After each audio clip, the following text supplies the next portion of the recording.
Well, hello. This may be the first time you're seeing me. I am Jack.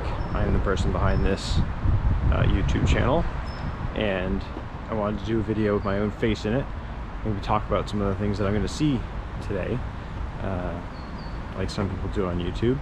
And today I am back in Bruges, and I'm trying to go to the windmills of Bruges, which are on the outskirts where the city walls used to be. So let's go see some windmills. While we're walking to these windmills on the ramparts of Bruges, which is the sites of the old city walls, I'll tell you a little bit about the history. There used to be 23 windmills in Bruges, located all along the old city walls. Now there are 4.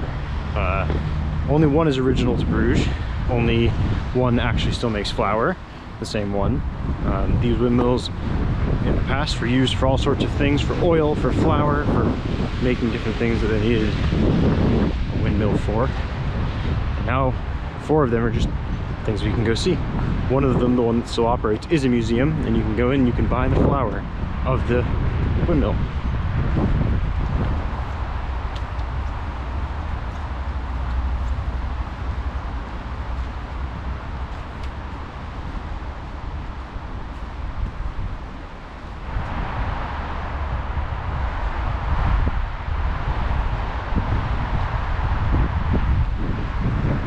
Now, Bruges is a historic city. It got its city charter in 1128. That's when all the canals and walls were built. But the first structures here were built after the conquest of Julius Caesar in the 1st century. So everything here dates back a very long time. It's a very historic city, and as such as the water tower you can see behind me, there's a lot of very interesting things here. Bruges became an economic powerhouse due to its inlets. Its inlet was called the Golden Inlet. And its status as a place for easy access for shipping right on the coast of Northern Europe became very important and stayed very important for a very long time. It competed with Brussels when Brussels, Belgium, became one of the main commerce hubs between Berlin and London. And if you know Belgium, you know the grand place there, the grand marketplace, Grootmarkt. That was because it was such a convenient location, but before that, Bruges was the convenient location.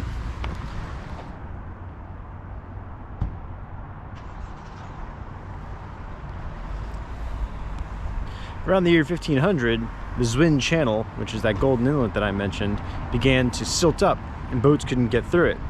As boats couldn't get into the inlet, Bruges' economics began to dry up. As Antwerp became a bigger port, more ships and boats began to go there. The lace industry started getting bigger and bigger for other places. Bruges' economy dried up. By 1900, only 50,000 people lived here. And after that, the city became a little bit of a ghost town.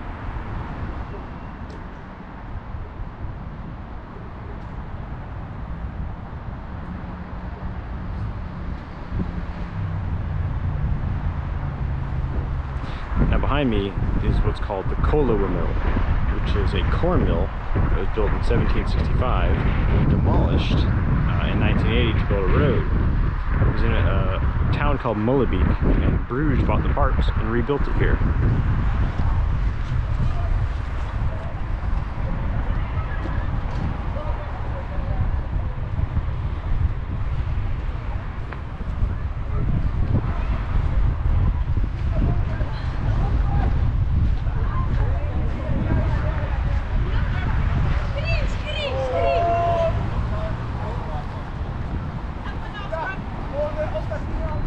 This windmill behind me here is called the Sint-Janshuysmill.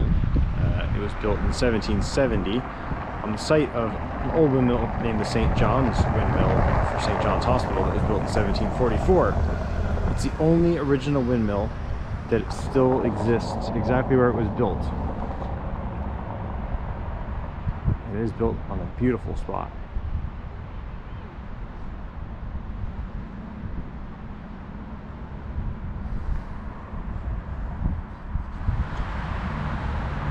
This windmill you see behind me here is called Nieuwe Papegaai, which was built in 1790 in a town called Beveren aan de IJs, and it was disassembled and brought here in 1970, and it was used as an oil mill to mill oil.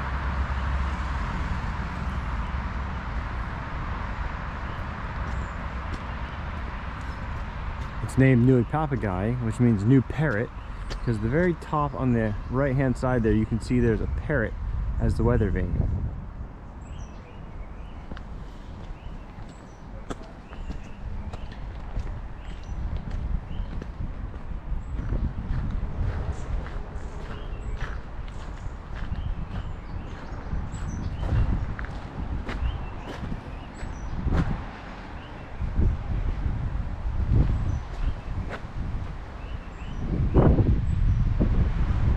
The final thing I wanted to mention about these windmills was that, as I mentioned, in the 1500s, the economy of Bruges started to dry up as the river silted, and as that happened, the economy went away.